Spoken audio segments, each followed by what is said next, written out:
Bonjour, Gemara de Rosh Hashanah, toujours le chapitre 1. On est dans une toute nouvelle Mishnah encore.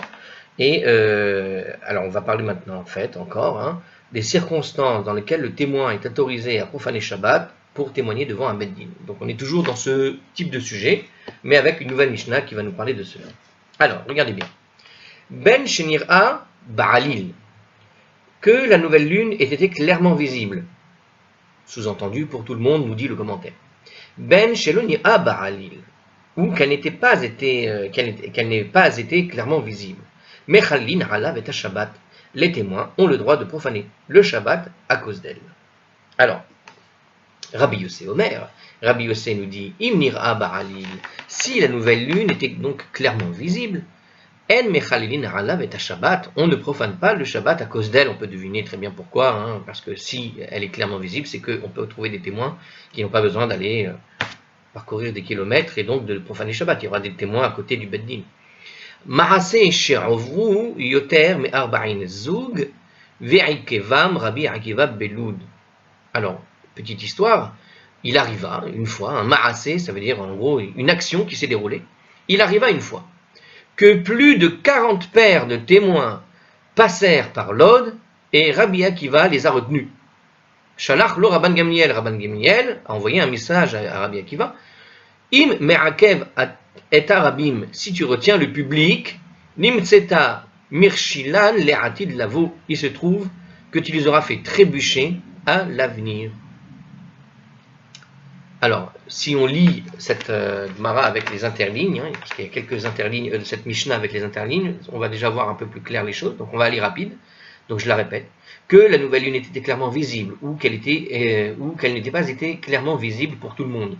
Les témoins ont le droit de profaner Shabbat à cause d'elle. Rabbi Yossé nous dit que si la nouvelle lune est clairement visible pour tout le monde, on ne profane pas le Shabbat pour elle.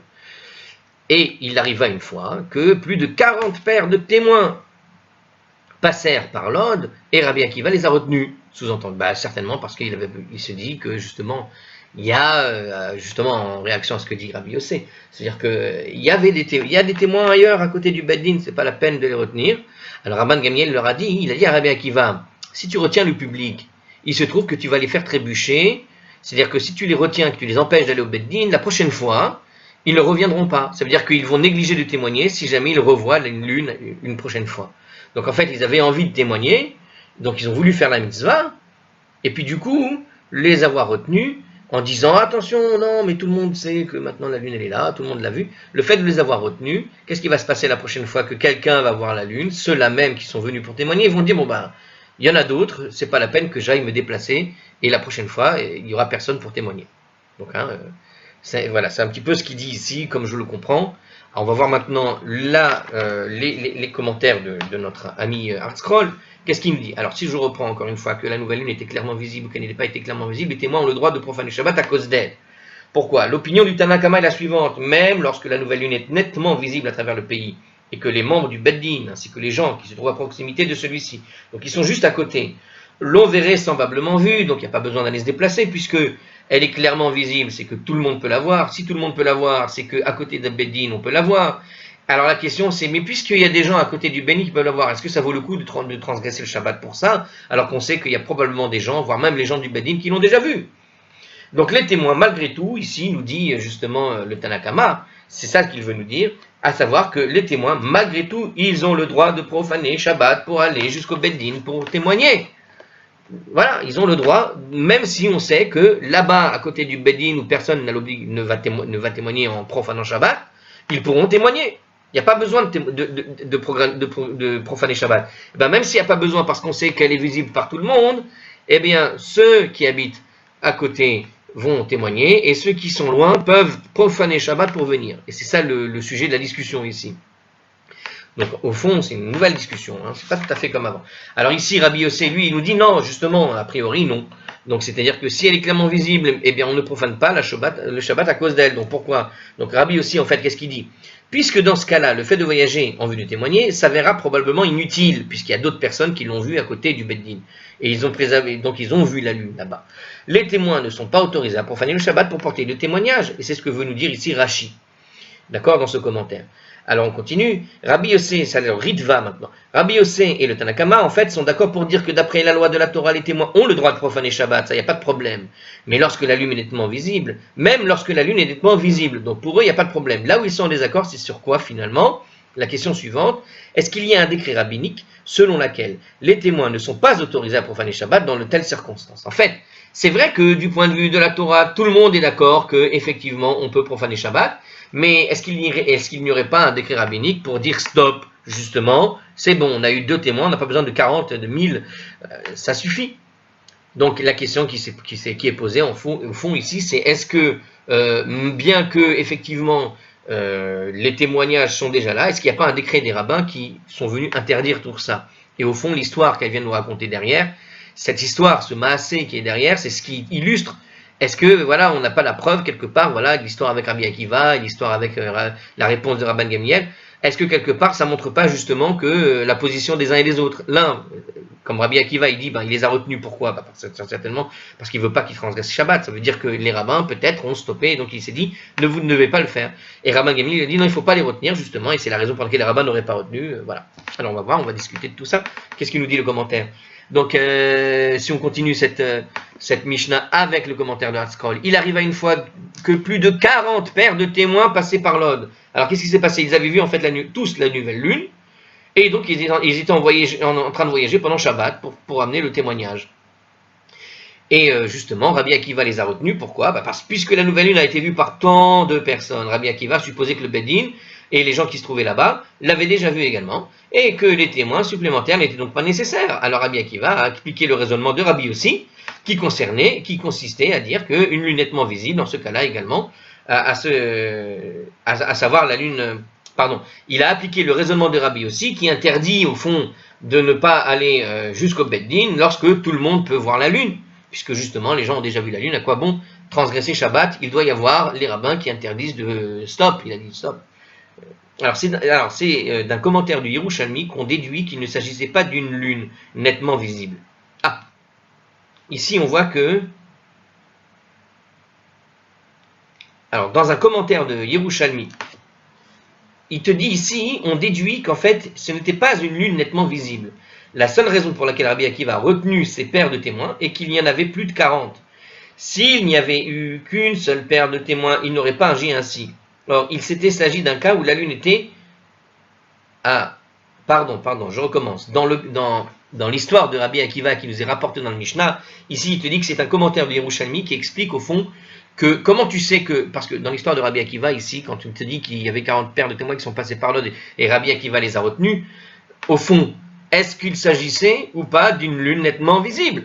Peut-être qu'il ne s'agissait pas d'une lune nettement visible. Donc comment tu sais que c'était une lune nettement visible? Peut-être qu'il y aurait pu avoir 40 témoins d'une lune qui n'était pas visible. Alors justement, il te dit dans un commentaire que la seule raison pour laquelle Rabbi Akiva les a retenus, c'est parce qu'il y en avait plus de 40. Ce qui veut dire quoi? Que s'il n'y avait eu qu'une seule paire de témoins, il n'aurait pas fait ça. Or, il s'agit d'un cas où la lune était apparemment donc nettement visible, et Rabbi Akiva agit de la sorte simplement parce qu'il pensait, comme Rabbi aussi, le nombre de paires de témoins n'aurait pas dû avoir d'importance, puisque Rabbi aussi n'a pas fait dépendre son enseignement d'un nombre maximal de témoins. Donc dans le commentaire là-bas dans les Yerushalmi, il te dit que le raisonnement de Rabbi aussi n'était pas lié au nombre de témoins, d'accord? Donc il peut y avoir 100 témoins pour une lune qui n'était pas visible. Mais là, ce qu'il veut dire ici, c'est que dans l'histoire de Rabbi Akiva, au fond, il a appliqué la règle et on a cité les nombres de paires de témoins tout simplement pour dire qu'il venait un peu de partout, que ça veut dire que la lune était visible un peu de partout. Donc, au fond, voilà, on était dans un cas où il y a trop de témoins qui prouvent au fond que la lune est visible. Peut-être même que Rabbi Akiva l'a vu lui-même. Et donc, il s'est dit, c'est pas la peine d'aller jusque là-bas. On applique le raisonnement de Rabbi aussi, à savoir que c'est pas la peine d'amener 40 000 témoins qui transgressent Shabbat quand on sait qu'il y a des témoins là-bas à côté d'Abeddin. Bien, alors on continue. Rabban Gamliel, qu'est-ce qu'il dit? Alors Rabban Gamliel, le Nassi, il présidait le Beddin justement, qui à cette époque-là était situé à Yavne, après la destruction de Jérusalem. Donc en fait, Rabban Gamliel était le chef du Beddin pour le coup. Et alors il a envoyé un message à Rabbi Akiva, donc c'est lui qui reçoit les témoins normalement. Et il dit, si tu retiens le public et l'empêches de venir au Beddin, donc me voir, Mitzeta Marchila de lavo, il se trouve que tu vas les empêcher, tu vas les faire trébucher la prochaine fois. Ça veut dire qu'ils ne vont plus revenir témoigner alors qu'ils sont obligés de témoigner. Donc ils n'ont fait que remplir leur obligation. S'ils pensent qu'ils se sont déplacés en vain, ils ne reviendront pas, même lorsque la nouvelle ne sera pas nettement visible pour tout le monde. Ils penseront que d'autres l'ont vu et donc ils vont pas venir puisqu'on les a retenus. Alors la Gemara, qu'est-ce qu'elle nous dit à propos de cela? Maï mashma de hay alil lishna demigale hu. Où trouve-t-on une indication du fait que ce mot alil est un terme qui signifie clarté? Dans la Mishnah, en hébreu, il y a écrit, je vous le relis, ben shenira ba'alil, ben shelo nira ba'alil. Le mot alil ici, on l'a traduit par clairement visible. Donc ici, il y a une question en fait de traduction de la Gemara qui parle araméen et qui pose la question, mais d'où vient ce mot alil? Et d'où on sait que ça veut dire clarté. D'accord? Donc c'est une question, voilà. Donc la Mishnah a employé le terme Nir'e Baralil afin de dire que la nouvelle lune est clairement visible pour tout le monde. La Gemara recherche en fait pourquoi ils ont traduit comme ça, que Alil veut dire clair. Parce qu'il y a d'autres mots en hébreu pour dire clair, et or ici, c'est pas le mot qu'ils ont employé. Hein, si vous mettez la bonne virgule à ce que je viens de dire, vous comprenez pourquoi je rigole. C'est pas grave, mais c'est vraiment pour ceux qui parlent un peu. C'est amusant. Alors, donc revenons. Donc la Gemara pose cette question. Où est-ce que c'est indiqué que le mot alil veut dire clarté? Alors Rabbi Abaou, Amar Rabbi Abaou, il a dit Amar Kera, que l'écriture a écrit comme ça. Donc on trouve ça dans la Torah. Imrot Hashem Amarot Tehorot Kesef Tsarouf Ba'ali la Haaretz Mezukak Shiv'ataim. Ouh, je me rappelle de ce texte. Pourquoi? C'est dans les psaumes. Hey, alors c'est le psaume numéro 12. Alors, les paroles, c'est la ligne 7, si vous voulez, le verset 7. Les paroles d'Hachem sont pures comme l'argent purifié, clair au monde, raffiné 7 fois. Les paroles d'Hachem sont pures comme l'argent purifié, clair au monde, raffiné 7 fois. Donc c'est une explication de texte. Donc on voit que le mot Alil tel qu'il est écrit, fait référence à la clarté. On parle de l'argent purifié, Alil au monde, traduit par clair au monde. En tout cas, il est lié à l'idée de l'argent purifié. Donc l'argent purifié, c'est quelque chose qui brille. Les pièces, quand elles sortent de l'usine, elles sont tout le temps les plus brillantes. C'est après, avec l'usure, qu'elles deviennent un peu plus sales. Raffinées cette fois. Donc on imagine une pièce brillante. Donc on peut comprendre ce mot Alil par clarté. La Gemara n'est pas d'accord avec ce verset. Le thème en désaccord est de savoir si le roi Salomon avait autant de sagesse que Moïse. Alors ici, apparemment, on fait une petite digression. Rav Shmuel, ce sujet fait l'objet d'un désaccord entre Rav et Shmuel. Chadamar, l'un a dit Chamishim Sha'ar et Bina Nivreu Barolam. 50 portes de compréhension ont été créées dans le monde. Ah, ça c'est intéressant. Alors, ceci est déduit de la fin du verset submentionné, qui donc déclare, le verset qu'on a mentionné, déclarait les paroles d'Hachem sont raffinées 7 fois. Alors le Gemara interprète le mot Shiv'ataim 7 fois comme voulant dire en fait 7 fois 7. Shiv'ataim c'est plutôt 7 fois 7. D'accord? C'est-à-dire 7 fois 7. Il faut savoir qu'en hébreu, vous avez une forme particulière de grammaire qui s'appelle le duel. Qu'est-ce que c'est que le duel? Par exemple, Sha'a, c'est 1 heure. Shte Sha'ot, c'est 2 heures. Mais on peut utiliser le duel et en un seul mot, on dira Sha'atayim, c'est-à-dire une espèce de pluriel. D'accord? C'est une sorte de pluriel qui va signifier le double de ce qui a été mentionné. Alors ici, il le fait comme si ça voulait dire 7, 7. Donc 7 fois 7. D'accord? C'est-à-dire que Shivra, ça veut dire 7. Shiv'ataim, c'est plutôt l'idée d'un 7 et encore 7. Alors ça peut vouloir dire le double, 2 fois 7. Mais ou bien ici, comme il interprète apparemment, lui, il interprète plutôt dans l'idée du 7 fois 7. Shiv'ataim. Donc ça peut être interprété comme ça ou comme ça. C'est-à-dire 49 portes. Donc, il te parle ici d'une idée de 49. Donc, raffiné 7 fois. Donc, les paroles de Dieu, raffinées 7 fois. Les paroles d'Hachem sont pures, comme l'argent purifié, clair au monde, raffiné 7 fois. Mais tu pourrais interpréter donc ça comme disant les paroles d'Hachem, raffinées 7 fois 7. Sous-entendu, raffiné au sens de pouvoir être expliqué de 49 manières différentes, et tu rajoutes une porte certainement, qui est celle qui est donnée, qui est celle de Dieu lui-même, au fond, donc ça nous fait 50. Et donc, qu'est-ce qu'on lui dit? Il nous dit 50 portes. Alors, et elles ont toutes été données à Moïse, sauf une, nous dit la Gemara, c'est le sujet de la Gemara après. Alors, on reprend la Gemara elle-même. Donc, Rav et Shemuel nous dit que l'un a dit que les 50 portes de compréhension ont été créées dans le monde parce qu'elles ont été toutes données, elles ont toutes été données à Moïse, sauf une, comme il est dit, donc chez Nehemar, mais Elohim, mais tu ne l'as fait que légèrement manquant dedans. Tu ne l'as fait que légèrement manquant dedans, c'est-à-dire que légèrement manquant dans la divinité, la compréhension de Dieu. Donc cet Amora, d'accord, c'est-à-dire ce rabbin de la Gemara, interprète un verset tiré de Kohelet, d'où il déduit son opinion, à savoir, voici le verset de Kohelet, Bikesh Kohelet, limso divrei chefetz. Kohelet voulait trouver des paroles de délectation, Bikesh Kohelet liot ke Moshe, Kohelet voulait être aussi sage que Moïse. Yatsata bat kol ve'ameralo, une voix céleste est sortie du ciel et lui a dit, Vekatuv yosher divrei emet, et les paroles de vérité sont écrites convenablement. D'accord? Et donc il a dit, alors Vekatuv, Yosher divrei emet, il est écrit que les paroles de vérité sont écrites convenablement, les paroles de vérité sont écrites convenablement. Velo kam navirod, et il ne leva jamais de prophète comme Moïse en Israël. Donc c'est une manière de dire que donc pour cet Amora, il pense que la requête formulée par Kohelet, le roi Salomon, était en vue d'acquérir autant de sagesse que Moïse. Eh bien, Dieu n'a pas donné cette sagesse à Salomon, la sagesse maximale. C'est-à-dire qu'ici, on voit que Moshe a reçu ces 59 styles d'interprétation de la Torah, de la parole divine, sauf une, qui appartient à Dieu en quelque sorte, et que Kohelet, qui est en fait le roi Salomon, voulait obtenir lui aussi la sagesse de Moshe, et il ne l'a pas reçue. Une voix du ciel est sortie pour lui dire, comme c'est écrit dans la Torah, c'est-à-dire que les paroles de Torah sont écrites convenablement, et qu'est-ce qu'il est écrit dans la Torah? Velokam navirod, à la fin de la Torah, il est écrit, alors c'est où la fin de la Torah? Dans le Deutéronome, chapitre 34, verset 10, qu'il ne leva pas un prophète comme Moshe en Israël. Il n'y a pas eu d'autres prophètes comme Moshe en Israël, il n'y en aura pas d'autres. Donc, il n'y en a qu'un qui avait le droit d'avoir cette capacité de compréhension de la Torah aussi complète. Et c'est seulement Moshe qui l'a reçu. Ok? Voilà. Alors, peut-être quelques commentaires encore sur ce qui est dit.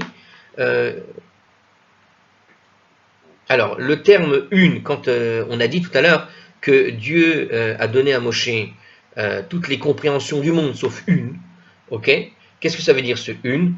Une, souvent, en hébreu, quand vous entendez le mot « un », une ne veut pas dire « un ». Il veut dire l'unicité de Dieu. C'est la compréhension de l'essence même de Dieu. C'est la dimension de l'unicité de Dieu. Cette compréhension particulière. Donc au fond, ce qu'il dit, Dieu a donné toutes les portes, les portes de la compréhension, les 50 portes ont été créées dans le monde, et elles ont toutes été données sauf une, c'est-à-dire la porte de l'unicité de Dieu, est une des portes qui est très difficile à comprendre, qu'on ne peut pas comprendre, puisqu'elle n'a pas été donnée à la compréhension pour l'homme. Bon, c'est une interprétation, c'est le Ran qui nous parle de ça, le Maharal, etc. Je ne vous donne pas les références. Alors, ensuite, on a dit un autre passage qu'on n'a pas commenté correctement, peut-être. On va voir. Donc, alors ici, il te dit que c'est donc cet Amora interprète alors la divinité. Oui, c'était ce qu'il voulait dire ici. Alors, l'Agmara interprète le chapitre du psaume 8 comme faisant référence en fait à Moshe. C'est-à-dire qu'en réalité, ce psaume, d'accord, ce morceau du psaume, alors le psaume 8, mais là on a dit que c'était le psaume 12, donc pourquoi il nous dit le 8 Bon. Il parle du chapitre, peut-être. Donc il dit que ça fait référence à Moshe. Le terme de porte désigne les raisonnements divers qui caractérisent chaque loi de la Torah. D'accord? Quand on parle de porte, en fait, on parle de raisonnement. les portes du ciel, ce sont aussi des raisonnements. D'accord? Et donc Moshe a reçu 49 portes, et il était tout à fait unique, car le plus haut niveau de compréhension atteint par tous les autres individus était de 48 portes, comme il ressort du traité Hérouvin. Donc le plus haut niveau de compréhension, c'est quand tu reçois ces 48 portes. C'est un peu difficile parce qu'on est un peu dans un côté un peu ésotérique là. C'est-à-dire qu'il y a cette dimension de portes, d'accord, qui sont en fait, concrètement, vous savez c'est quoi les portes? Moi je vais vous interpréter une chose. Vous savez, qu'est-ce que c'est qu'une porte? Une porte, c'est destiné à être soit ouverte, soit fermée. D'accord? Comprenez ce que veut dire une porte. Une porte, vous arrivez devant une maison, elle est fermée, vous ne pouvez pas rentrer. Elle est ouverte, on vous accueille à bras ouverts. Vous avez compris l'idée de la porte? La porte, c'est quand elle s'ouvre, on peut rentrer. Quand elle est fermée, on ne peut pas y rentrer. Mais c'est pareil pour sortir, c'est-à-dire que quand elle s'ouvre, les gens qui sont dedans vous ouvrent la porte pour vous donner. Quelqu'un qui fait la tzedaka, par exemple, et qui va faire du porte-à-porte. Il va taper à la porte. On va lui ouvrir, on va lui donner quelque chose. Il va taper à la porte reste fermée, on ne veut pas lui ouvrir la porte. Donc il y a cette dimension où, au fond, c'est comme si notre relation au ciel, elle est, comment dirais-je, soumise à cette dimension de porte, des portes qui vont s'ouvrir ou rester fermées. Si elles s'ouvrent, tombe sur nous, au fond, le don. Si elles se ferment, ça ne tombe pas sur nous. Qu'est-ce que ça veut dire? Elle tombe sur nous, ce don. Dans la prière de Rosh Hashanah, de Kippour, et même dans certains passages qu'on peut faire, dans beaucoup de passages, on va parler Sha'arei Ora, Sha'arei Tzedaka, Sha'arei Torah, Sha'arei Mechila, les portes. Ce sont des portes dont Dieu a les clés, au fond, et ce sont les portes du ciel qui vont s'ouvrir ou rester fermées. S'ouvrir ou rester fermées. Eh bien, parmi ces portes, par exemple, vous avez la porte de la santé, quelqu'un qui est très malade, et c'est pour ça qu'on fait à Kippour la prière en demandant que les portes du ciel s'ouvrent, la porte qu'elle s'ouvre, laquelle, par exemple, une de ces portes, c'est la porte de la santé. Quelqu'un qui tombe malade et qui doit guérir, il a besoin d'un remède. Et voilà qu'on ne trouve pas le remède. On ne trouve pas le remède. Regardez comment on peut relier ça avec la dimension de la porte, qui veut dire ici, dans ce sens qu'il a été expliqué ici, plutôt d'une porte de la connaissance, en quelque sorte. Il y a 49 portes de connaissance qui permettent de comprendre ce que dit la Torah. Eh bien, dans ces portes, par exemple, de la guérison, vous avez l'idée qu'il faut que la porte s'ouvre, c'est-à-dire que la connaissance des remèdes s'ouvre pour qu'on puisse faire, au fond, une sorte de découverte extraordinaire, et à partir de cette découverte, guérir la personne qui est malade. Vous voyez, la porte de la connaissance. C'est-à-dire que tout est soumis à l'idée de est-ce que Dieu va nous donner l'opportunité de trouver un remède, dans l'idée de la guérison, par exemple. Est-ce que Dieu va ouvrir cette porte qui permettra de trouver le remède qui permet de guérir tel ou tel? Donc tout est lié. La porte de la parnassa, de la guérison, de la santé. Bon, c'est les plus connus que je donne, mais il y a effectivement beaucoup de portes. Apparemment, il y en a 49. Et la question qui se pose, ce que j'essaie de vous faire comprendre, c'est au niveau de la connaissance, c'est un peu pareil. Parfois, les gens, ils sont bloqués, ils n'arrivent pas à comprendre, ils sont coincés sur un sujet et ils n'arrivent pas à réfléchir. Il y a dans la Hamida, par exemple, il y a un endroit où tu donnes la connaissance, tu donnes l'intelligence. Et au fond, une des portes du ciel, c'est la porte de la connaissance ou de la porte de la Torah. Ce sont deux choses différentes. La porte de la Torah, ici, par exemple, quelqu'un qui ne comprendrait pas la Torah, il entend un shiur de Torah, il entend un texte de Torah, il ne comprend pas ce qu'il raconte, mais qu'est-ce qu'il dit celui-là, il affabule, il dit des bêtises. Et il ne peut pas comprendre, c'est tout. C'est pas qu'il est idiot, c'est que des fois, c'est Dieu qui ferme la connaissance. Et je peux vous dire que j'ai vu des enfants, où c'est comme si, tout d'un coup, la porte s'est ouverte.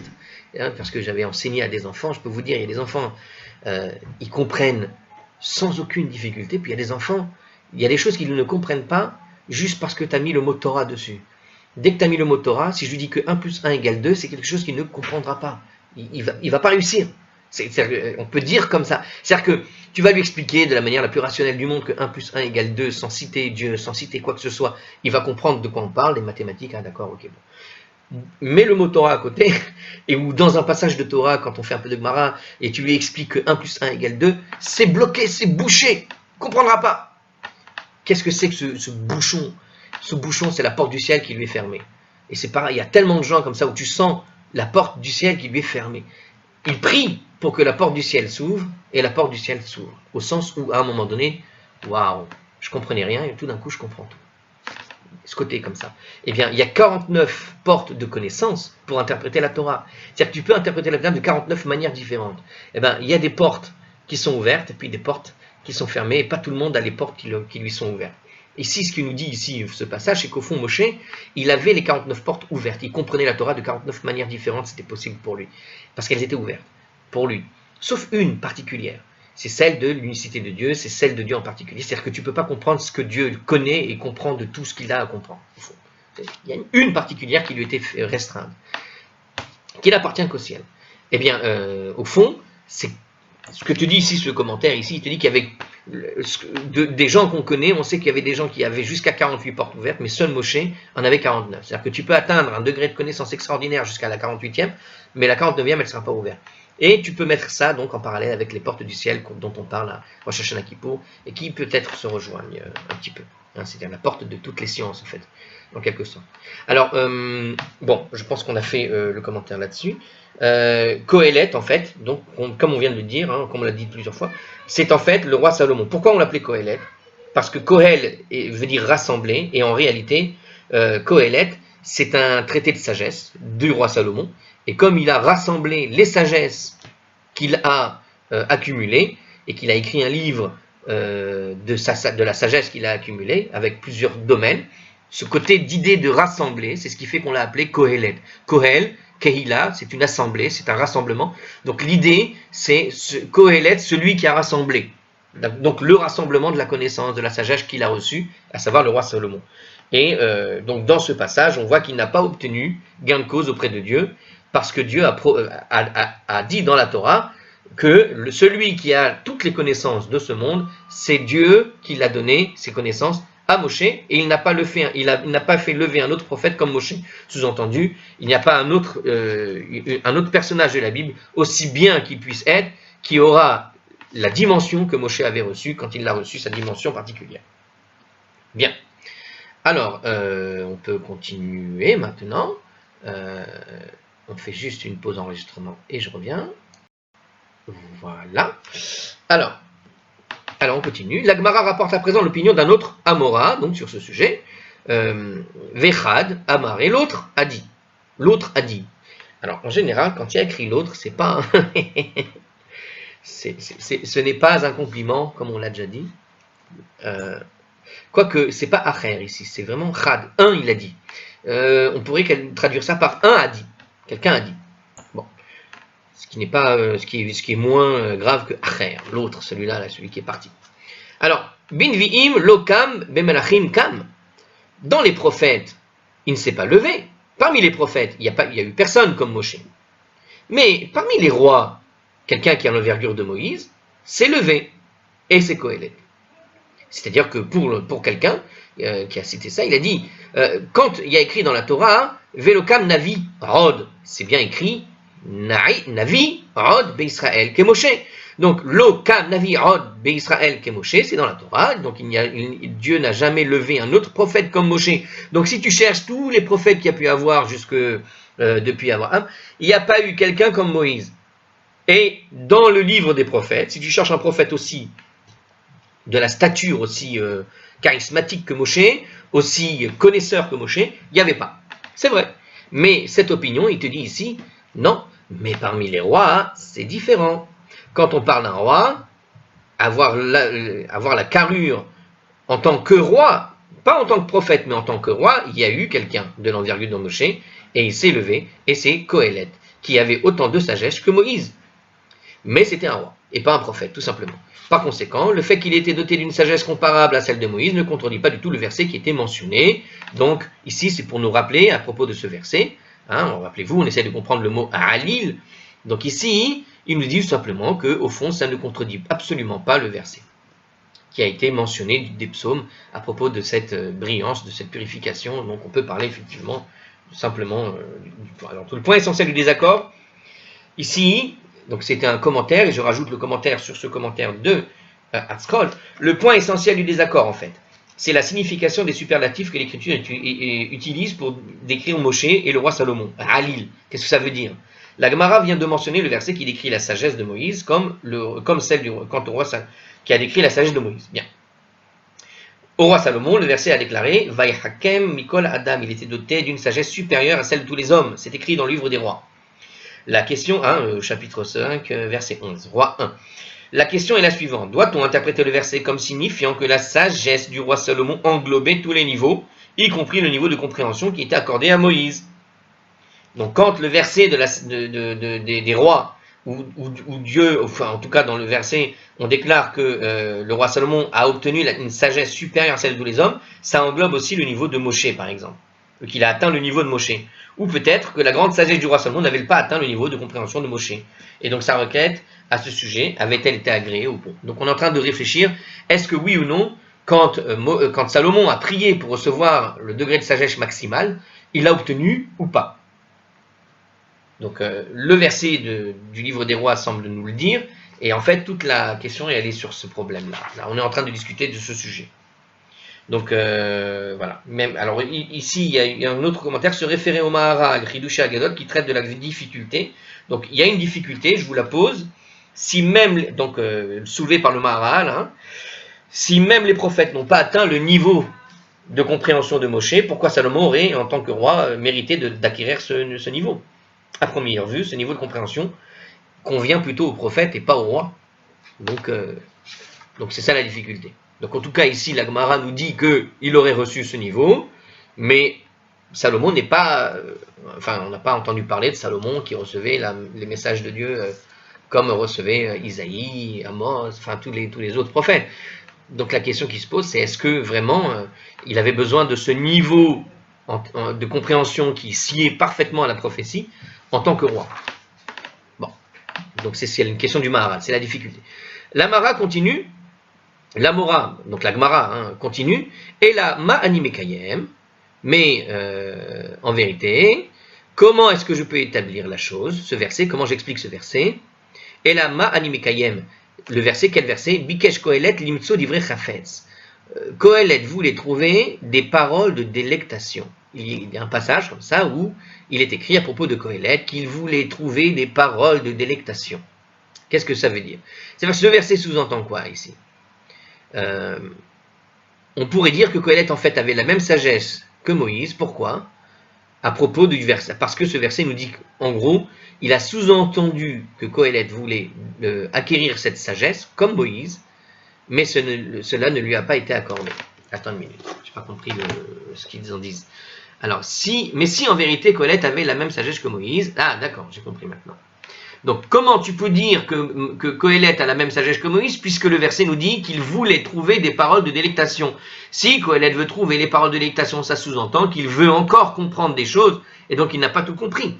Donc, s'il n'a pas tout compris, c'est que tout ne lui a pas été accordé, en gros. Bikesh Kohelet, Ladoun Dinin, Shebalev, Shelo, Be'edim, Veshelo, Behatra'a. Kohelet a demandé de pouvoir juger les jugements. En fait, la demande que Kohelet avait, c'était en fait pour avoir une sagesse pour les jugements, en employant la sagesse du cœur, mais sans avoir à recours avec des témoins. C'est-à-dire capable de donner par l'intelligence, par le raisonnement pur, finalement le résultat d'une enquête, sans avoir besoin de quelqu'un qui vienne te dire « Ah, j'ai tout vu, c'est ça la raison de ceci, c'est ça la raison de cela ». Je crois avoir compris comme ça. Alors, d'après cette interprétation, le terme divrei chefetz, donc le verset qui a été donné, donc que Kohelet, Bikesh Kohelet, limtso divrei chefetz, qu'est-ce que veut dire divrei chefetz? Donc, signifie en fait l'objet de son désir, c'est-à-dire le roi Salomon que voulait tout simplement juger à sa guise en se fondant sur l'intelligence, sa compréhension, sans s'appuyer de la déposition de témoins. C'est dire, oui, c'est ça, bon, c'est être capable de donner un raisonnement scientifique sur ce qu'il a devant lui, sans avoir besoin d'un témoin particulier.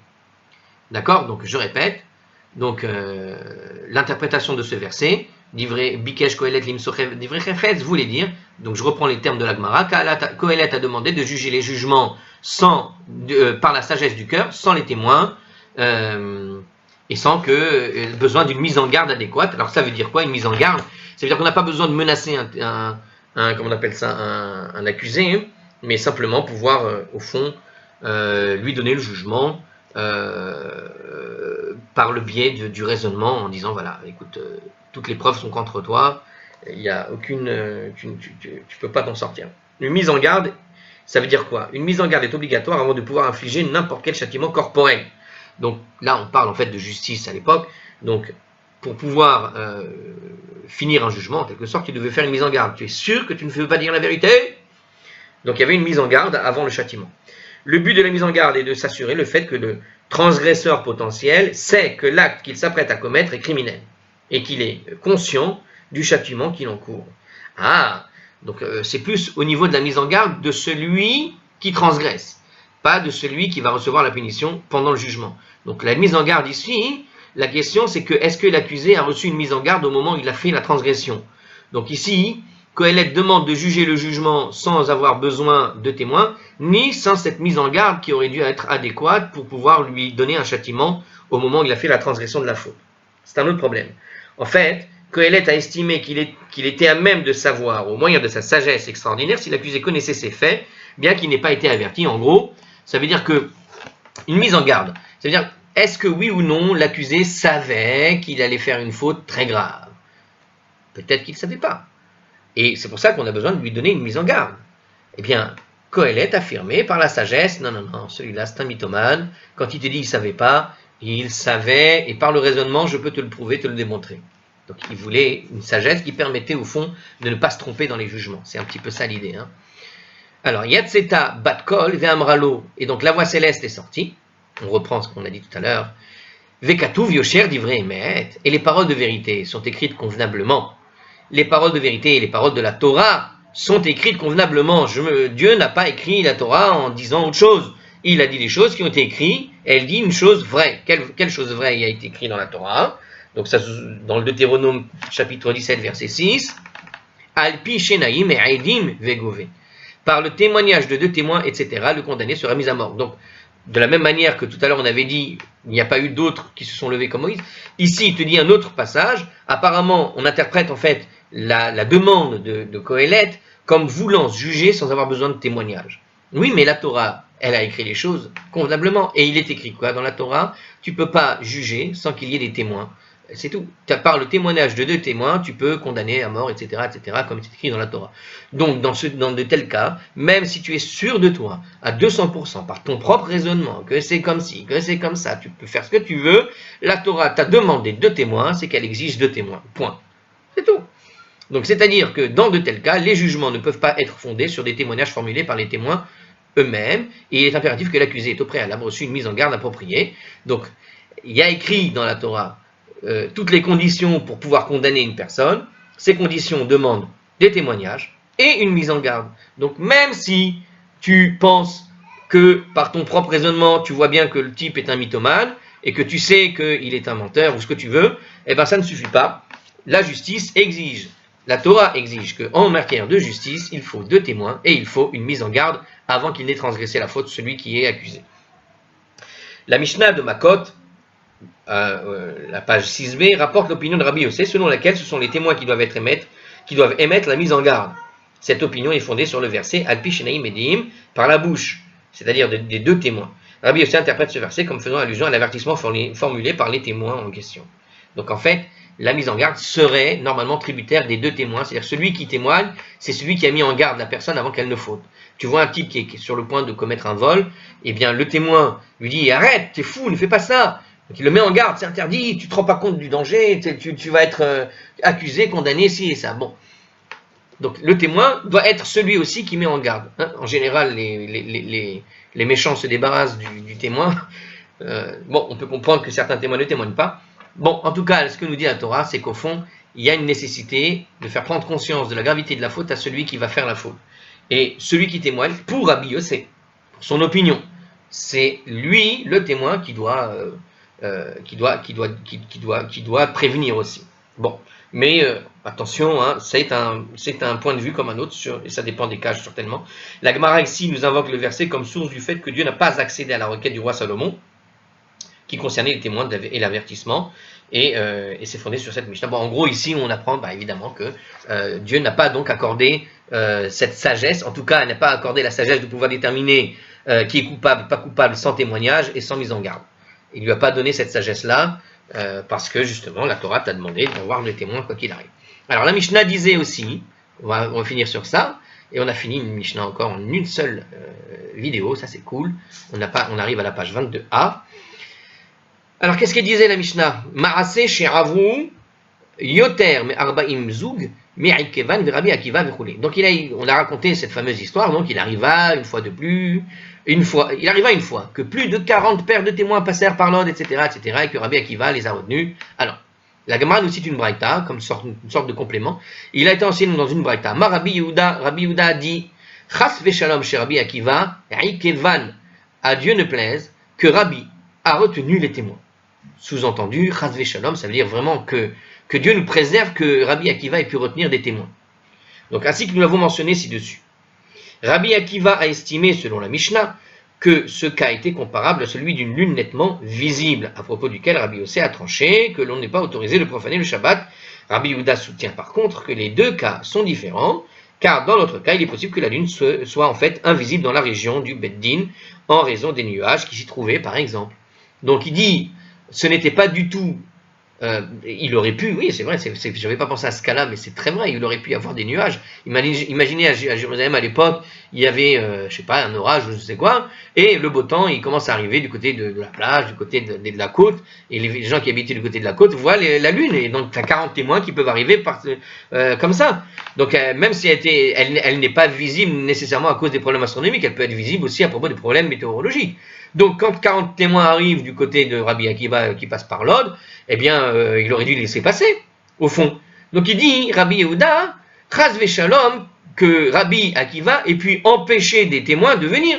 On aurait très bien pu être dans le cas où effectivement, à Jérusalem, là où siégeait le Beddin, il y avait des nuages, ils n'ont pas vu la lune, donc il fallait des témoins. Et là, chez Zepher, Rocha, Shel Gezer, Ikevan, c'est plutôt chez Zepher, le chef de Gader, qui les a retenus. Alors, au lieu de Rabbi Akiva, c'est quelqu'un d'autre, qui est noté ici comme s'appelant chez Zepher, le chef de Gader, qui les a retenus. Alors, qu'est-ce que c'est que cette histoire, j'ai envie de te dire? Alors, bien que la Mishnah nous a déclaré que les témoins avaient été retenus par Rabbi Akiva, la Braïta prétend que c'est en fait chez Zepher qui les avait retenus, se reporter au Aruch Laner qui prouve que la Mishnah de la Braïta sont effectivement en désaccord.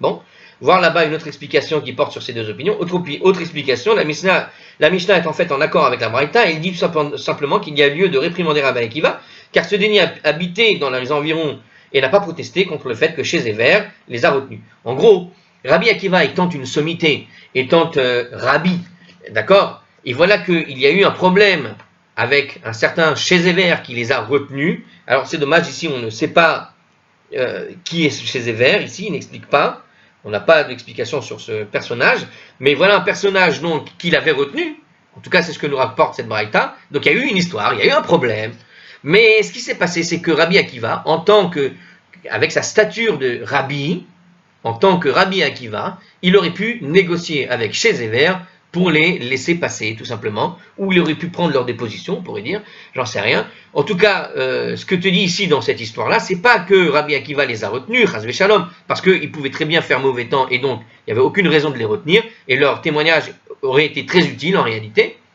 C'est juste que il y a eu un problème avec une arrivée massive dans la ville, et voilà que chez Zepher, voyant massivement arriver ces gens-là d'un coup, les a retenus, et l'effet de les avoir retenus a retardé leur témoignage, et a empêché leur témoignage, en tout cas au bon moment.